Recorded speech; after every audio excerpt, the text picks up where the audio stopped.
Put a wrap on preferred stock. So it's exercise 13.5. Here it is. And so I'll put this here. I'll turn out that light so it's readable.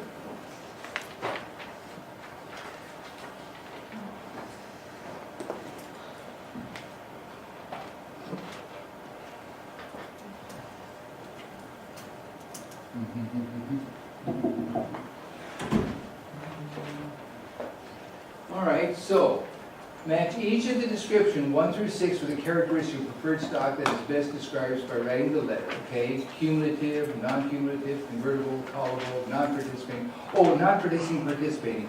The way this works, if a preferred stock is participating, what happens there is they get what's due. In this case, the $30,000. Then the common stock get a certain percentage, and then above that, it's divided between the common and the preferred. So if it's participating, it means the common stock also have a cap on their dividend. And if they reach the cap, then it's divvied up between the preferred and the common. Does that make sense? Can you repeat that? But yeah, there's participating and non-participating. So what it is, if it's participating, what that means is, it goes preferred, the dividend goes to preferred, then it goes to common, up to a certain point. I'll put this over here. And so if it's participating, it goes preferred, then it goes to common, then when it reaches a certain cap, it goes back to preferred.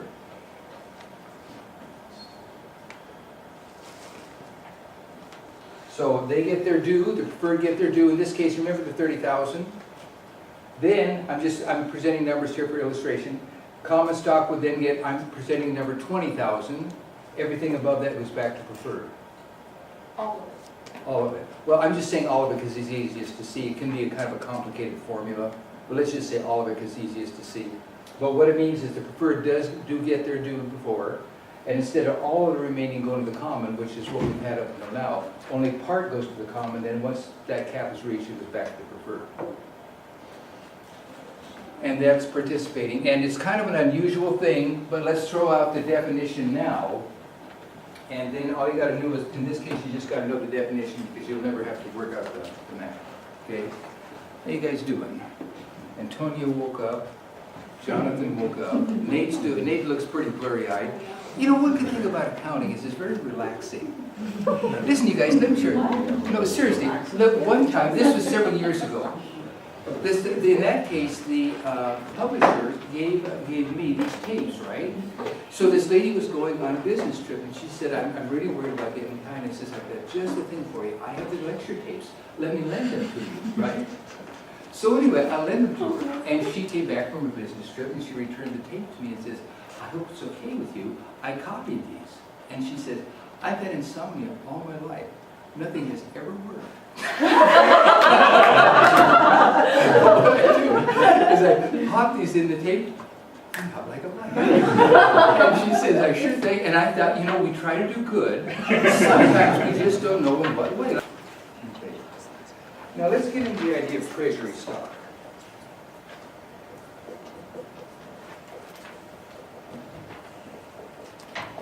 Now with treasury stock, what we're talking about here is a company buys back its own stock.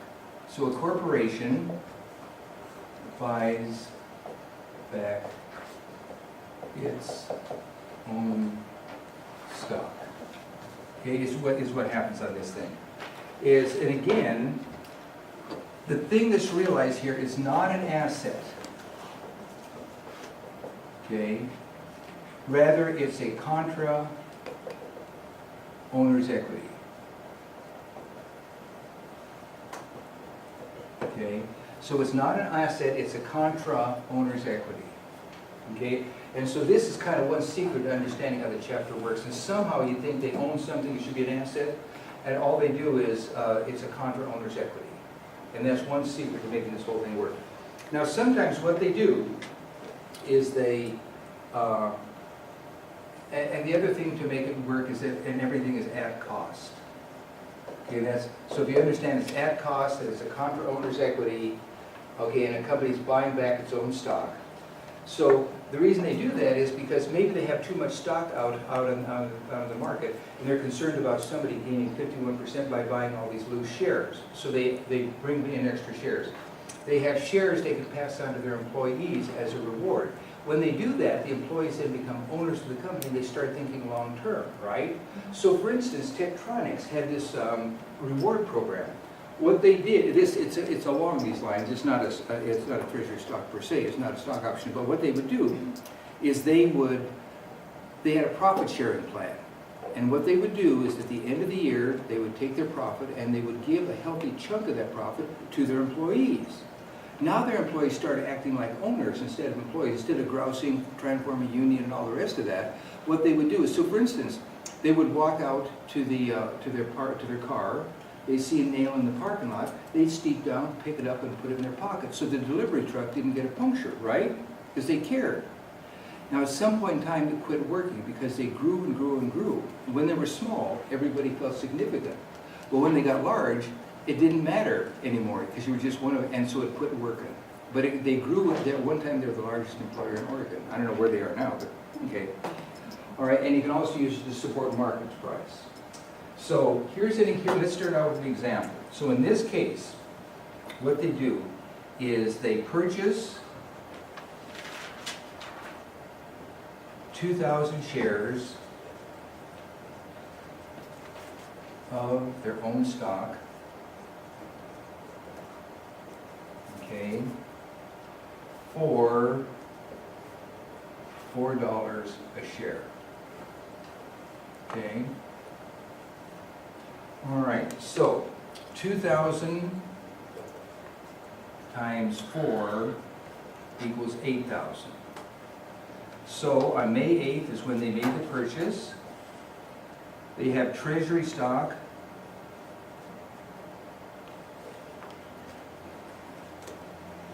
common, because they're buying back common stock. It would be treasury stock, common preferred if it was preferred stock. They're just buying back common stock. That's a debit of 8,000, and cash is credited for 8,000, okay? And so what they're doing here is this treasury stock common, it's a contra owner's equity account, and it lessens the owner's equity. And of course, cash lessens correspondingly, okay? And don't forget, this is at cost. This is what they paid for the treasury stock, and it's a contra owner's equity account, and it's not an asset. Okay. All right, now, what they do is they sell 100 shares of this treasury stock for $4 each. So when they do that, 4 times 100 is 400. So now, on June 30th is when they made the sale. They debit cash for the 400, and they credit treasury stock, common, for the 400. Okay, so this treasury stock, common, is that treasury stock, common. Okay. Okay, this account is that account. Okay. Now, on the 19th, they sold 500 shares for $8 a share. Okay? So, now, I'll take this arrow out here because it's kind of in our way. Now what they do is they sell 500 shares for $8 each. Now, they paid, when they bought them originally, they paid $4, right? So now they're selling them at a gain. So when you do that, what we got here, so July 19th is when they actually make the sale of this one. So in other words, 8 times 500 is 4,000. So on July 19th, cash is debited for 4,000. and treasury stock, and where I'm getting this is 8 times 500 is the 4,000. Okay? Now, they paid 4, right? So 4 times 500 equals 2,000. And so now, treasury stock, common,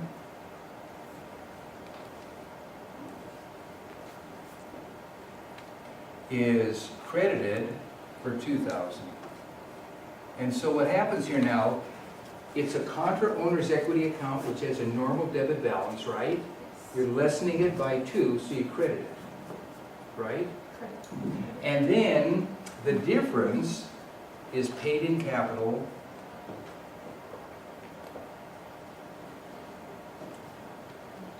comma treasury stock. Is it paid in capital in excess of par?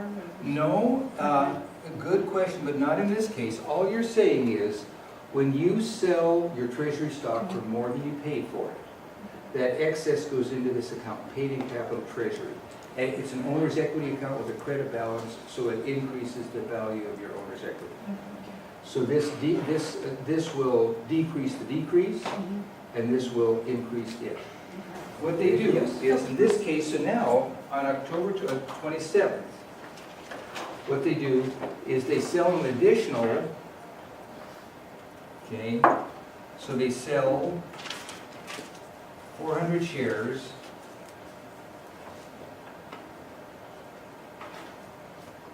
for $1.50 each, okay?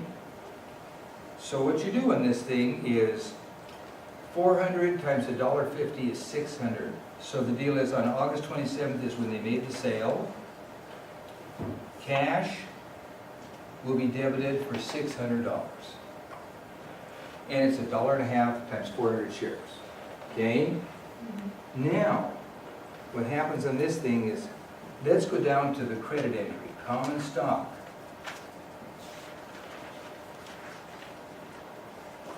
And common stock will be 400 times, with $4 times 400 would be 1,600. So they paid $4 for it, they sold 400. That means treasury stock will be debited. Okay, that means that treasury stock, common,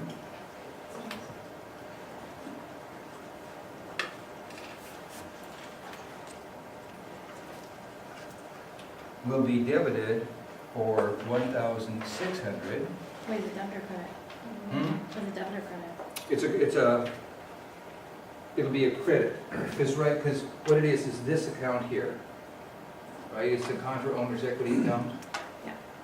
And then you have a plug figure of $1,000, and that will come out of paid in capital, treasury.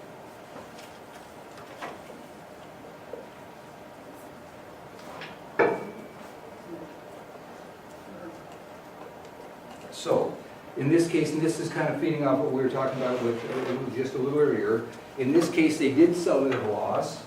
So the first thing you do is you take it out of paid in common treasury, paid in capital treasury, and so there's $1,000 left. If this were exhausted, then you'd exhaust it and take the remaining out of retained earnings. Okay? If it didn't exist, it would all come out of retained earnings. Okay? Yeah. So in this example, 1,600 was a given, right? Well, don't forget, a treasury stock is at cost, right? And so you're selling treasury stock and you recorded it at cost. So you paid $4 when you bought it. You bought it for $4. And everything's at cost, which is the secret to making this work. So then when you sell 400 shares, treasury stock is credited for 4 times 400, which is 1,600. So you got 600 in cash. Treasury stock is credited for 1,600 because it's always in cash. You have a $1,000 plug figure in effect, and that plug figure comes out of paid in capital treasury.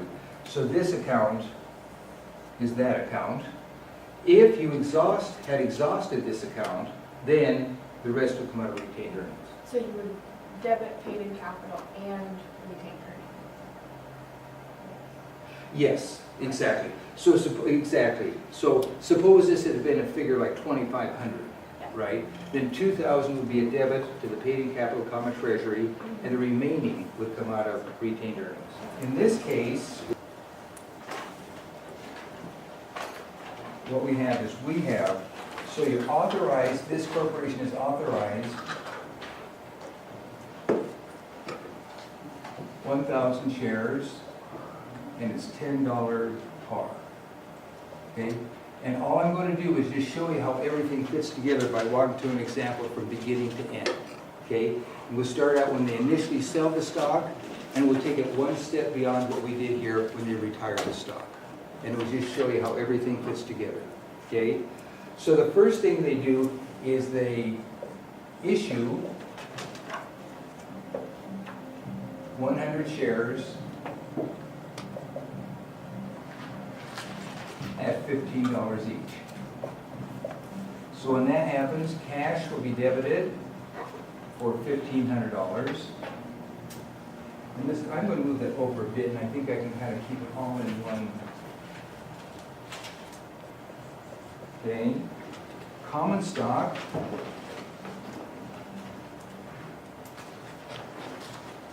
will be credited for 1,000. And where I'm getting the first one is that 100 times $15 is the cash, 100 times 10 is the common stock, that'll be legal capital. And then 1,500 minus 1,000 is 500, and that'll be paid in capital in excess of par.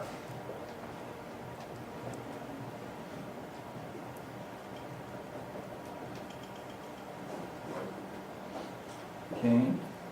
Now, they purchase, so the second thing is they purchase 10 shares at, and this is treasury stock, right?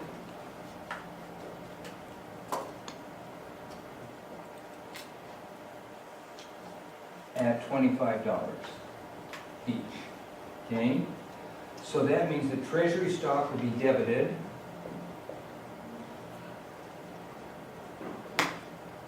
so 10 times 25 is $250, and cash will be credited for $250. So here they made the initial issuance of stock, sale. Here they bought back 10 shares and they paid $25 each. Okay? Now they're going to sell some of their treasury stock. So they sell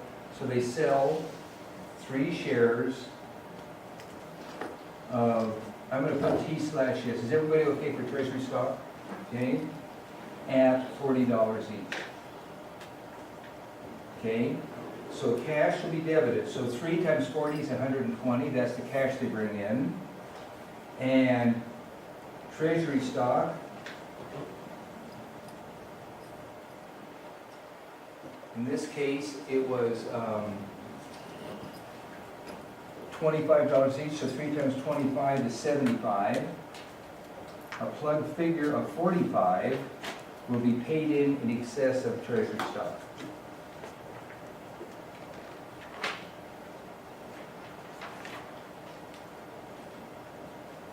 Okay, does that make sense? Everybody okay with that? All right. Now, in 4, what they're doing, I'm going to make sure this camera is lined up here. Make sure I didn't. Yep, that'll work just fine. Okay. So now in number 4, they Steve? sell. Yeah. What's that word after 40? We'll get each. Each, okay. And thank you, and I'll slow down. Okay. Now they sell 2 shares of treasury stock for $5 each. And we're at T/H at $5 each. Okay? So, cash will be debited for 10. Paid, okay, and treasury stock will be credited for 50. We have a plug figure of 40, and that comes out of paid in excess of treasury stock.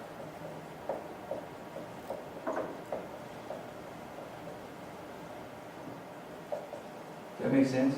So this paid in, is that paid in? Is everybody okay with that so far? Adding up, okay. All right, and it's below cost, okay.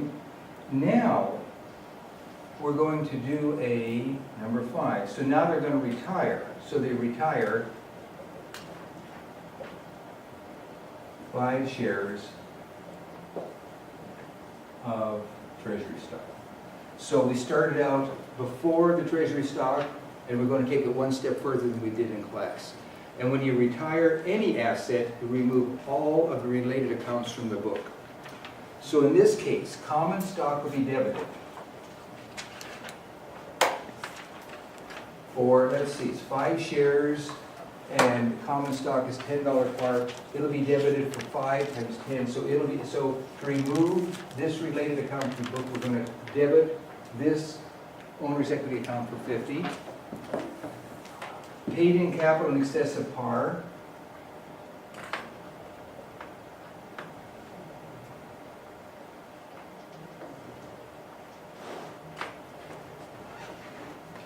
Now in this case, they sold it for 15, so that's 5 above par. 5 times 5 is $25. So we're going to remove that from the books. Paid in capital in excess of treasury stock.